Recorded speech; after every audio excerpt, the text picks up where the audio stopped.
우리가 이민을 가다 하면은 항상 공통적으로 느껴야 되는 것들이 몇 가지 있잖아요. 집도 사야 되고, 그 다음에 사는 지역이 어디 해야 될지, 그 다음에 어느 주가 또 세금이 쌀지, 그런 문제가 아울러서 그 다음에 또 중요한 게 하나가 의료 관련과 그게 따른 보험. 그런 부분 때문에 25년도에 바뀌는 메디케어 관련해가지고 한 4가지 정도로 갖다가 한번 체크해 보도록 하겠습니다.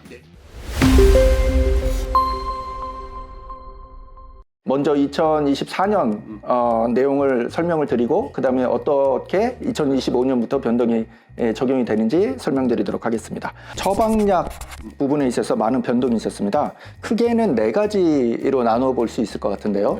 545불에 대해서는 디덕터블이 먼저 적용이 되고요. 5,030불까지는 보험이 적용이 되고요.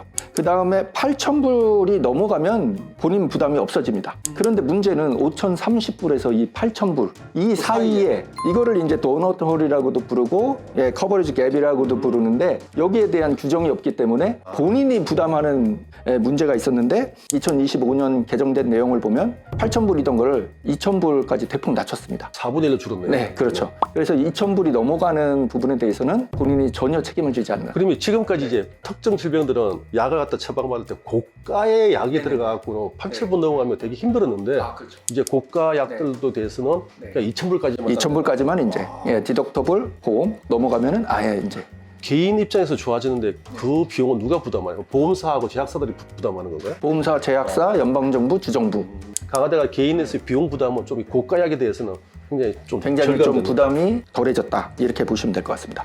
두 번째는 고가 약을 일시불로 지불을 했어야 됩니다. 이제 바뀐 규정에 따라서는 1년의 기간을 두고서 5번에 나눠서 지불하는 방법도 가능하게 되었습니다. 쉽게 말하면 이건 뭐 할부네요? 할부. 아, 네. 이자가 없는 할부다 이렇게 이제 말씀드릴 수 있을 것 같고요. 메디케어 처방약을 갖다가 비용을 갖다가 분납할 수 있다. 근데 진짜 미국의 약값이 비싸고 하면은 만성 질환자들은 계속적으로 약을 복용해야 되는 사람들이 있잖아요. 그다음에 어쩔 수 없이 비싼 약을 갖다가 복용해야 되시는 분들이 있잖아요. 희귀병이지. 부담이 높아지면은 못할 거거든요. 방법이 없죠. 부담은 덜지만 나눠서 내니까. 나눠서 낼 수 있다. 세 번째로는 이제 체중 조절제라고 혹시 들어보셨습니까? 뭐 위고비 이런 거 말씀하시는 아, 거예요? 맞습니다. 네. 전까지는 체중 조절제 같은 경우는 2형 당뇨병 치료를 위해서만 이게 사용이 가능했는데 이게 사실 어떻게 보면 미국에 비만 굉장히 많지 않습니까? 근데 비만이라는 게 사실은 비만 자체의 심혈관, 고지혈증이라든지 당뇨 다 이쪽으로 이제 문제가 되는 거라서 체중 조절제를 폭넓게 보험 적용을 해줄 수 있도록 해야겠다. 이렇게 이제 결정을 해서 여기에 대해서 이제 변경 사항이 생겼고요. BMI 30 이상, 뭐 27 이상 이런 경우에 보험 적용을 받아서 사용하실 수 있도록 이게 되었습니다. 이 부분은 굉장히 이제 미국 정부가 많이 고심한 것 같아요. 왜냐하면 미국은 비만 환자가 굉장히 많잖아요. 미국인들이 튀기는 걸 좋아하더라고요. 뭐 신발까지 다 튀겨 먹는잖아요. 근데 진짜 미국 가서 보면은 수제 버거들이 많잖아요. 와, 막 패티가 안에 막 우리나라 지금 뭐 2장, 3장 깨기인데 제대로 한 개도 못 먹겠던데. 그렇게 고열량을 섭취하니까 그게 되겠어요, 그게? 근데 거기에 따른 치료비와 관련된 비용이 미국에서 엄청난 양의 세금을 쓴다고 하더라고요. 어떨 때는 이게 국방비보다 많이 들어간다고 하던데. 아, 네. 그럴지도 모를 것 같습니다. 근데 이왕 그럴 것 같으면 차라리 비만 안 들리게 미리 그 약에 대해서 가격을 해주면은 비만으로 인해서 뭐 당뇨 걸리고 심장질환 사망하고 할 때 그런 비용 들어가는 것보다 훨씬 낫겠네요. 그러면 마지막으로 이제 4번째는 어떤 게 변경될까요?